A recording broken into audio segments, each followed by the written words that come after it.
네, 안녕하세요. 이번 시간에는 손절에 대해서 한번 같이 생각해 보는 시간을 갖겠습니다.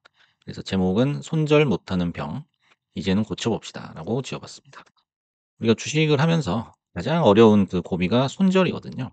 그래서 우리가 말은 쉽게 손절이 중요하다라고 얘기를 하지만은 행동으로 옮기기가 정말 힘듭니다. 정말 힘들죠. 그래서 오늘은 좀 알기 쉽게 손절에 대해서 한번 그 행동을 분석을 해봤습니다. 그래서 하나의 예시를 한번 상황을 들고 나와 봤는데요. 여러분이 이제 1,000만 원짜리 비싼 침대를 구입했어요. 침대가 1,000만 원이라면 굉장히 비싼 거죠. 근데 어떻게 하다가 실수로 불이 붙은 거예요. 그림을 보시듯이 이렇게 조그맣게 보이지만 불이 붙었어요 어쨌든. 그러면 인제 물을 끼얹으면은 당장 불을 끌 수가 있죠. 당장 끌 수가 있지만 불을 끄게 되면은 이렇게 물이 닿게 되면 이제 곰팡이가 슬게 되겠죠. 침대 매트리스는 뭐 빨 수 있는 거 세탁을 할 수 있는 것도 아니니까. 그렇게 생각을 할 때 불을 꺼야 되지만 쉽게 손이 나가지 않는 거죠. 그 행동을 한번 순서대로 살펴보겠습니다. 침대에 물을 끼얹으면 불은 꺼지겠지만 비싼 침대를 못 쓰게 된다라는 생각을 할 수가 있어요. 곰팡이가 슬기 때문에. 그래서 그냥 입으로 후 불거나 이제 손으로 그냥 꺼 보려고 바람을 불어서 꺼 보려고 하지만 예 역시 인제 해당 부분만 보수해서 쓸 수 있다는 기대를 하고 그렇게 해 보는 거죠. 하지만 불이 생각대로 꺼지지가 않죠. 불은 계속 붙는 거니까. 그래서 침대에 붙은 불이 방으로 옮겨 붙고 결국에는 집 전체로 옮겨 붙는 거겠죠. 그 과정 속에서 인제 연기가 계속 나는 거예요. 연기가 계속 나고 인제 질식할 것 같죠. 그래서 인제 그때서야 물을 부어서 꺼 보려고 하죠. 하지만 이미 집은 다 탔고 1,000만 원짜리만 손해 볼 수 있는 그 상황을 결국에는 1억 원 가까이 손해를 내게 된다. 더 큰 돈을 손해를 보게 된다라는 거죠. 그렇다면 이제 어디서부터 잘못된 걸까요? 그죠. 침대가 비싸 봐야 집 전체를 복구하는 비용보다는 싸겠죠. 그래서 여러분이 손절을 못하는 그 상황을 제가 요렇게 케이스로 만들어 봤는데요. 결국에 이 연기 속에 질식할 것만 같은 그때가 바로 인제 바닥인 경우가 많죠. 이제 도저히 버티질 못할 때 연속적인 어떤 손실을 버티지를 못할 때 그때 인제 질식할 것 같은 기분에 불을 끄게 되는데 그때는 뭐 이미 늦은 거죠. 그리고 꼭 인제 불을 끄고 나면은 다시 또 주가가 살아나는 그런 이제 기이한 경험을 많이 해 보셨을 겁니다. 그래서 인제 호미로 막을 수 있는데 왜 우리가 굳이 가래로 막을 때까지 기다리는 요 심리에 대해서 한번 분석을 해 봤어요. 그래서 첫째는 인제 일단 눈에 보이는 것이 너무나도 커 보여서 당황하면서 기억 없는 그냥 보유만 하게 되는 거죠. 일단 장고창을 제가 웬만하면 보지 마시라고 하는데 장고창을 보게 되면 인제 심리가 흔들릴 수밖에 없어요. 그래서 익절은 굉장히 조급하게 하게 되고 손절은 또 늦게 하게 됩니다. 왜냐하면 눈에 보이는 금액이 너무 커 보이거든요. 그래서 인제 '제발 본전만 와라.' 하고 인제 기도를 하게 되는데 우리가 그 주식을 처음 시작하실 때 매수를 할 때 본전을 치기 위해서 주식을 하는 게 아니거든요. 요게 굉장히 중요합니다. 본전을 치기 위해서 주식을 하는 게 아니에요. 그래서 내가 뭐 익절을 하거나 손절을 하거나 커트를 하는 그 시점이 본전이 돼서는 안 된다는 거예요. 그래서 장고창을 보지 마시라고 하는 거거든요. 그래서 본전이 올 때까지 내가 받는 스트레스가 있어요. 어마어마하거든요. 그게 삶 전체의 질을 떨어뜨릴 수밖에 없다라는 거예요. 우리가 돈을 벌어서 행복해지기 위해서 주식을 한단 말이죠. 하지만 주식을 하면서 어마어마한 스트레스를 받게 되는데 그게 바로 이럴 때예요. 손절을 제때 못하고 손실을 키운 다음에 그게 다시 본전이 올 때까지 기다리는 상황이에요. 그게 인제 주식을 하면서 가장 괴로운 시간이거든요. 그게 결국에는 삶의 질을 떨어뜨리고 우리를 불행하게 만든다는 거예요. 그리고 인제 수익을 낼 수 있는 횟수와 손실이 나는 횟수에 대한 계산을 미리 하지 못하는 그런 실수를 합니다. 그래서 우리가 주식을 할 때 '무조건 수익만 난다.'라고 생각하고 들어가요. 그래서 손실이 나면은 이걸 어떻게 대처를 해야 될지 모르는 거예요. 그래서 수익이 한 번 나면은 손실도 한 번 난다. 요거를 반드시 명심을 하셔야 돼요. 그래야 우리가 손실이 났을 때 적절하게 대처를 할 수 있거든요. 그래서 인제 '어제 수익을 냈다면은 오늘 손실이 날 수 있다.'라고 생각을 하게 되면 뭐가 좋냐면 손실이 났을 때 그거를 작게 방어할 수가 있어요. 작게 방어를 할 수가 있단 말이죠. 근데 이런 이제 계산적인 사고죠. 이게 인제 이른바 그 손익비죠, 손익비. 이 손익비에 대한 사고를 아무나 할 수 없다라는 거를 제가 알았어요. 예. 여러 인제 주변에 여러분들이 주식을 하고 계시는데 요런 인제 철저히 미리 계산된 사고를 하시는 분이 거의 없었다는 거죠. 예. 대부분 '내가 지금 이거 들어가면 무조건 먹겠다.' 이 논리밖에 없거든요. 그러면 인제 실제 상황에서는 이 논리에 어긋나는 경우가 많거든요. 그럼 거기서 뭘 하냐? 아무런 대처를 하지 않아요. 예. 놀랍게도 아무런 대처를 하지 않아요. 그냥 보고 있는 거거든요. 예, 기도를 하면서 보고 있는 거예요. 이게 그냥 대처예요. 그래서 인제 운 좋게 본전이 와 주면 뭐 털고 '살았다.' 요렇게 얘기를 하는 거죠. 그래서 결국 수익과 손실을 인제 한 번씩 내는 그런 과정에서의 손익비 싸움이에요, 주식은. 그래서 이 손절이라는 거를 피하려고 하지 말라는 거죠. 피하려고 하지 말아야 죠.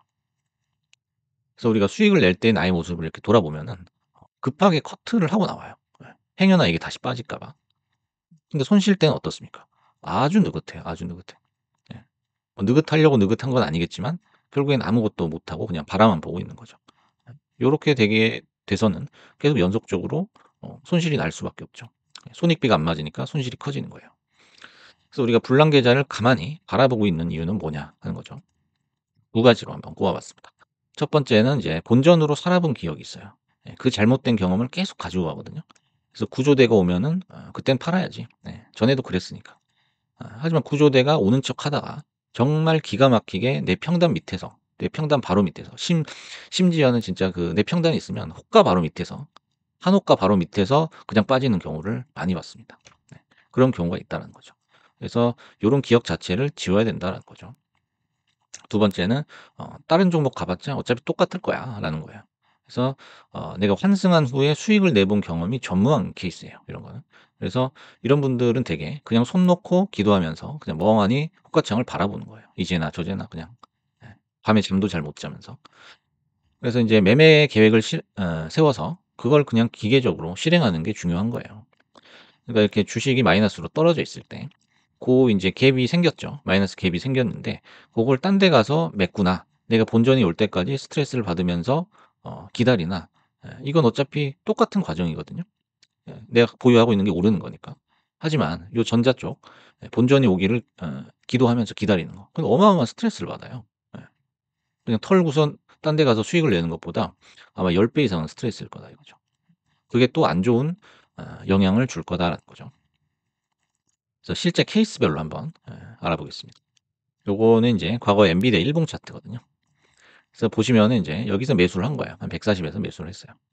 그래서 인제 쭉 내려오죠. 내려오면은 인제 어떤 생각이 들면 '아 어떡하지?' 인제 하는 생각이 들죠. 그러면서 첫 번째 드는 생각은 '본전이 오면 내가 무조건 팔고 나간다. 아 이거 잘못 샀다.' 이렇게 생각을 하는 거죠.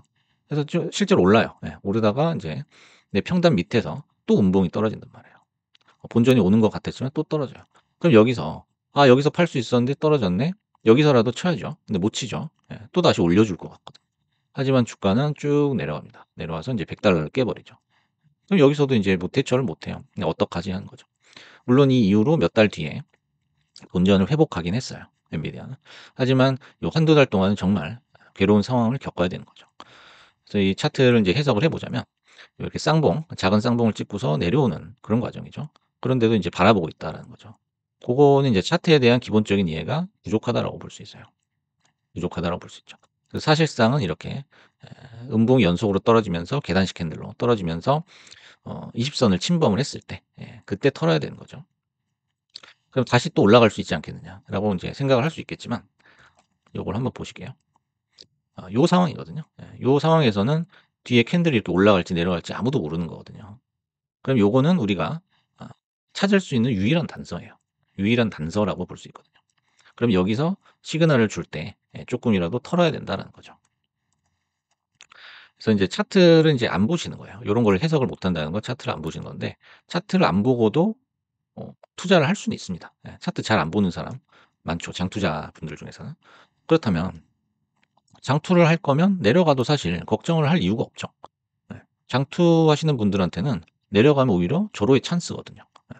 근데 내가 장투한다고 했는데 이렇게 내려왔다고 해서 여기서 '아 어떡하지?' 하는 거는 결국에는 자신의 논리와 행동이 상충이 되는 거예요. 네. 그래서 자신의 논리가 상충되는 상황이 발생하면 당초 계획이 이미 잘못됐다는 증거거든요. 그래서 계획과 행동이 같은 방향을 향해야 된다. 이게 무슨 말이냐면 내가 단타를 치겠다, 스윙을 하겠다라면은 차트에 대해서 정확히 분석을 해 줘야 된다는 거죠.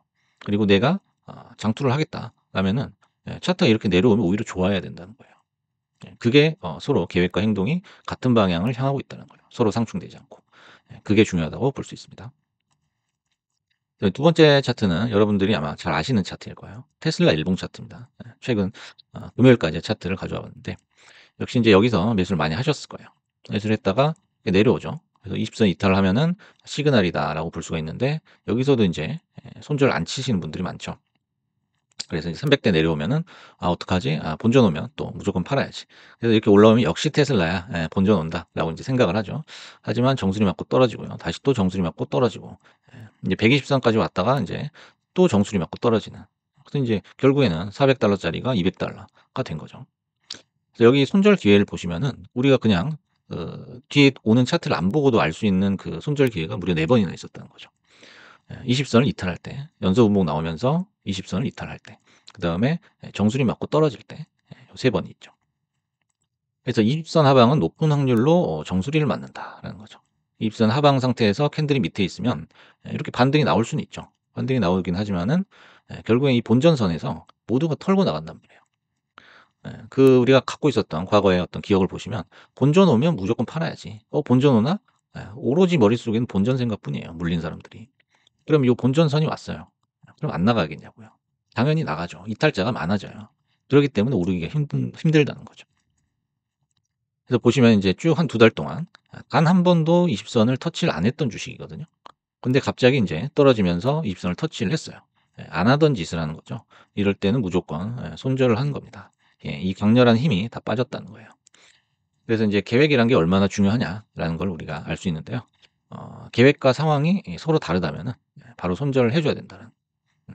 '아 난 여기 올라갈 것 같았는데 못 올라가죠.' 그럼 손절을 해 줘야 된다는 거예요. 그다음에 다음 차트 한번 또 보시겠습니다. 요건 인제 월봉 차트인데요. 인텔의 월봉 차트입니다. 인텔 월봉 차트여서 인텔 같은 주식 뭐 장투하시는 분들이 많죠. 그래서 여기서 인제 매수를 했다고 쳐요. 근데 이렇게 쭉 올라가다가 21 선이 꺾이고 꺾이면서 이제 캔들이 더 이상 못 올라오면서 쭉 빠지는 그런 모습입니다. 그래서 내려오더라도 안 판다. 어차피 장기 상승이다. 예. 온다. 왔죠. 왔지만은 여기서도 다시 맞고 떨어지게 된다는 거죠. 이게 본전 심리의 무서움이거든요. 그래서 월봉을 보실 때는 월봉상에 인제 20 선이 하방이라면은 결국에는 비중 축소로 들어가야 된다라는 거예요. 요 지점이 되겠죠. 그래서 인제 20 선이 꺾이면서 캔들이 더 이상 위로 돌파를 못하면서 이 꼬리를 달면서 한 4 개월 동안 내려오는 걸 반복을 하고 있는 거죠. 그럴 때는 역시 손절을 해 주는 게 맞다라는 거예요. 이것도 이렇게 보시면은 요 위치에서 인제 손절하기가 쉽지가 않아요. 쉽지가 않은데 우리가 계획된 어떤 매매라는 거는 내 매매 계획서에 써 놓은 그런 시그널이 있을 거예요. 이 시그널이 오면은 '나는 팔겠다. 내 어느 정도 가격선에서 팔겠다.'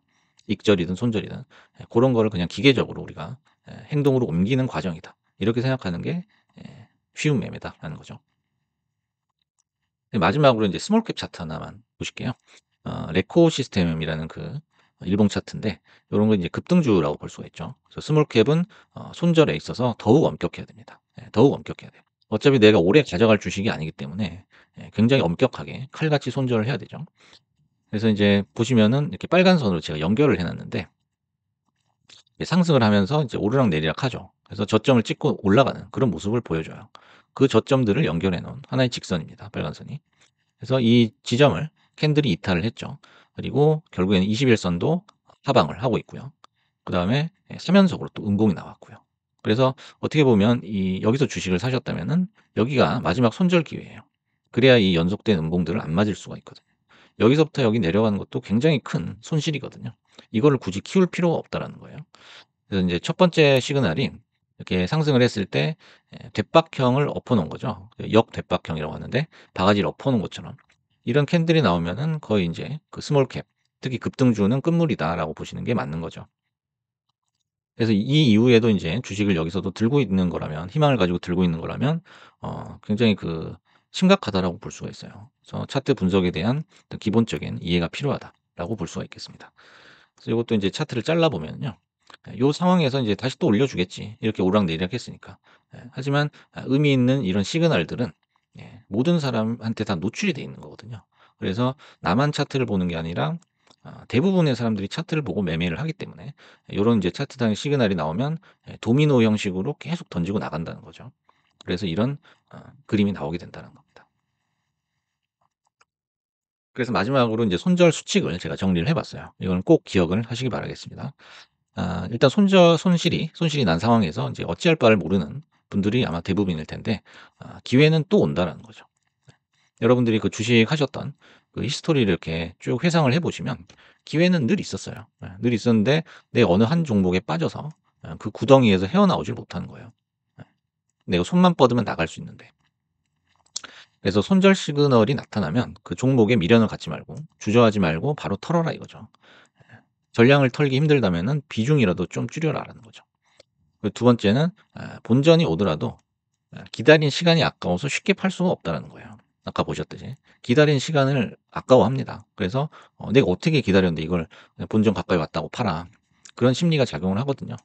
그럴 바에야 차라리 그냥 환승을 해서 수익을 내는 게 훨씬 빠르다라는 거죠.